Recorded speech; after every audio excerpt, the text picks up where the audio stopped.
So a question I get asked a lot, how do you fish something like this? What do you do? The obvious answer is don't fish it. The other answer is fish where there's open water, like right here. But I will tell you that there's submergent grass underneath. So a question I get asked a lot is, well, what do you do? How do you fish this? I can't run treble hooks through here. They're gonna get caught up. All my baits are just gonna constantly have weeds, and I don't wanna just fish a wacky rig all day. Well, that's what today's video is about. I'm gonna show you guys how to break down how to fish heavy cover efficiently. Now, some guys will not have 8 rods. Some guys will only have 1 or 2. So I'm gonna break this down bait by bait, telling you the ones that I think are the most effective for the situation I'm in, show you guys the details, break it all down for you. So this is gonna be a little bit of a longer video, but I think it's gonna be helpful for a lot of new anglers to learn what baits to use, how to fish them, and how to efficiently break down stuff like this, because I can promise you, I fish here a lot. There's 5-pounders out here, there's big bass, there's little bass. You can have a numbers day. This is the type of area you need to learn how to fish, and today we're gonna teach you. So we are on the water. The first question you have to ask yourself is, what gear do you have? What do you have available? You may not have 8 rods like me, like I said. Sometimes you have 1 rod. Sometimes you only have a spinning rod. Well, how do I fish this stuff with a spinning rod? The simple answer is basic Texas rig, wacky rig. But one of my favorite ways to fish this kind of stuff with a spinning rod, I will show you. One of my favorite ways to fish this stuff with a spinning rod is this setup right here. Belly weighted hook with a small paddle tail swim bait. You can bring this through the thickest of cover. Now I will admit it's going to be a little bit harder of a fight if you get it deep in that slop, but I have pulled massive fish out with this setup. So it is not something that you think you have to have a big special rod for. You can catch massive bass with a setup like this. So that's how I would start fishing. If you don't have a casting rod, you don't have all the fancy equipment, use a spinning rod, a belly weighted, this is a VMC belly weighted twist lock style hook. Cast it out, go right up to the weed edges. Now you can't really go super thick with a spinning rod, but what you can do is cast into those holes, bounce it through. The other thing you can do with a rod like this is you can actually run it right across the top. As long as you rig that thing weedless, believe it or not, you can swim that thing across the top of the lily pads, let it drop down in the holes, and those fish will scoop it up because they're waiting in those holes for frogs to fall down through. And when that swim bait falls in front of them, they will hit it. So that's the first bait recommendation I have for fishing heavy cover, is a paddle tail swim bait. Just like that on a spinning rod. You don't have to have expensive gear. You could do this with a simple setup. So we're going to start with that, and then we're going to work our way into other baits.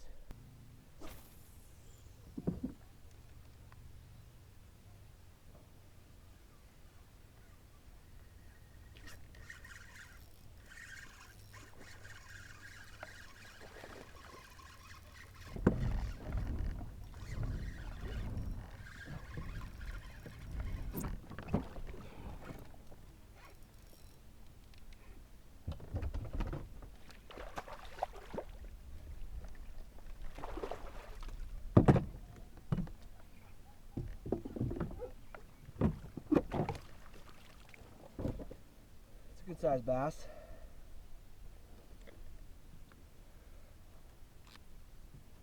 And like I said, guys, simple baits to fish heavy cover.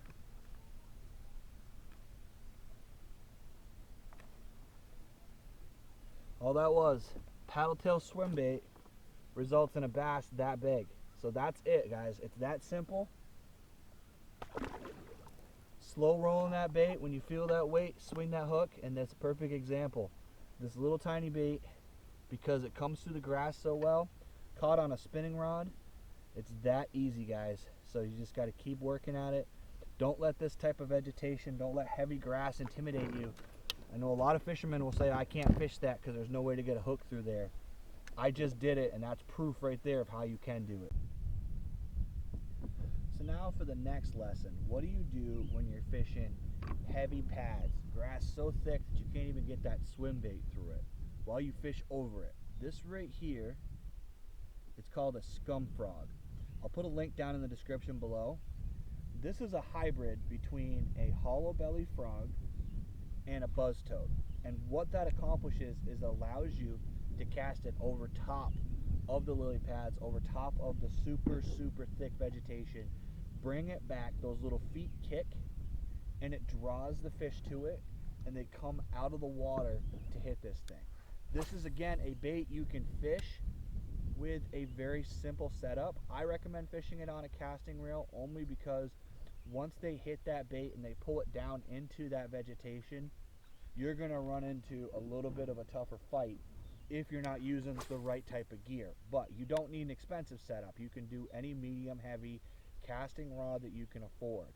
Now, the way I'm fishing it is really simple. You cast this thing out and you just slowly reel it. You keep your rod tip up high, you bomb it out there, and you just slowly reel it. What's cool about the Scum Frog is that it's a floating bait.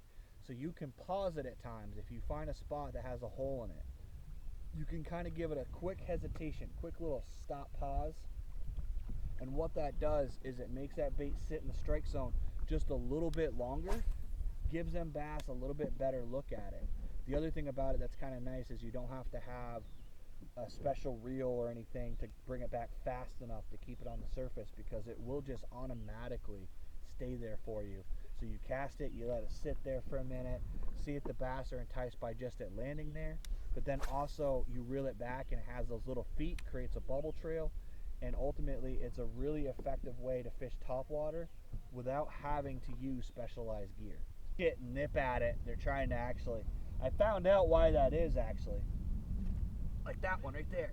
Fucking hit it last second. I don't know why they're hitting it like that. They're just hitting it weird.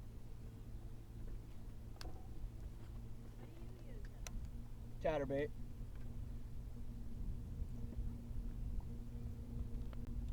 So that right there, that fish right there shows you guys the next bait I'm going to talk about, the chatterbait. This is a bait that doesn't look like it would be weedless because of that big hook on the top, but it is a bait that I use a lot in grass as long as you're not fishing it straight through the heavy grass. But this blade actually deflects that grass as it comes through, and it is another way to draw a bite. That blade creates a lot of vibration, it draws fish from a distance, and that blade actually does help to keep it a little bit more weedless. So the next option, so say you're fishing a paddle tail and it's constantly getting the tails bit off by bluegill, it's just only catching little fish, you want to upsize your bite a little bit. This is the next option right here, swim jig. I highly recommend getting, a paddle tail trailer, something a little bit more rugged. Z-Man, a bunch of companies make something a little bit more rugged so that those bluegills don't keep nipping at your tails. But the benefit is you can slow roll it. It'll come through that grass, kind of the same deal. When you feel it start to get heavy, give it a pop, give it a quick jerk. Give it a quick jerk. All that stuff will come off of it. The weed guard on a swim jig prevents that hook from getting fouled. It will sometimes catch into grass and start dragging it, but just giving that rod a little pop upwards will actually make that bait kind of flutter up out. Sometimes that will even cause a reaction strike on its own, but it will clear that hook and you'll be able to keep working it through the column. This gives you a bigger profile. Now, I'm not saying that you won't start catching big fish immediately. It's not necessarily meaning you're going to automatically just start catching big bass with it, but a lot of times those smaller panfish will leave it alone because of the profile. You'll only catch the bigger ones, which is fine, but ultimately it will reduce the amount of hits and strikes that you're getting from those baby bluegills eating your tails, and it tends to be a little bit more durable. So that's the next option when you're fishing this heavy grass, and it comes through better. The other thing about a swim jig is that a swim jig can become just a jig. You can cast it into the grass, pop it a couple times, reel it up out, and that will give you the option of having two different styles of baits for that thicker cover. So I highly recommend doing it. And for those of you that are saying, those sound like an expensive bait, this one right here is $4. It's a Terminator jig. It's not an expensive brand. Almost every manufacturer makes them in every price range. So you don't have to go out and buy Beast Coast. You don't have to buy super expensive gear. You can do this with inexpensive jigs, and in my opinion, they work just as good as the expensive ones. So another option when you're fishing heavy cover, there is crankbait specifically designed to go very shallow. So what I recommend is investing in a crankbait like this right here. See that bill? It's called a hybrid hunter. This one's just a color I'm trying out, but there's a lot of different colors. Basically, it's the same kind of rules as always, match the hatch.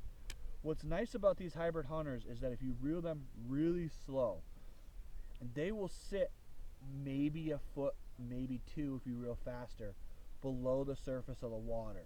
They're not going to get super, super deep like your typical Squarebill, and they wobble back and forth.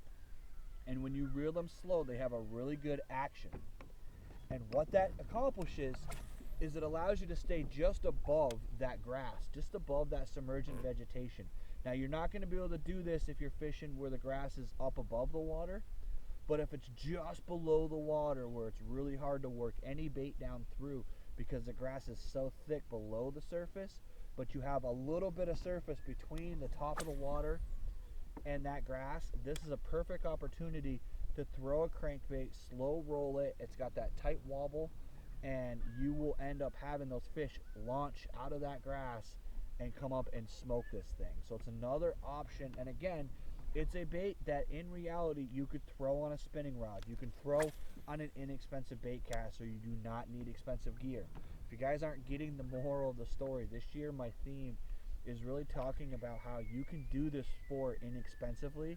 It is really important to understand that. A lot of guys try to talk about how you have to use expensive gear, expensive combos, but in reality you can catch some fish on some pretty inexpensive gear, and I want to try to prove that this year. So if you hear me harping on that, if you get annoyed with it, let me know in the comments, but I'm really trying to prove a point, guys, that you can do this on a budget.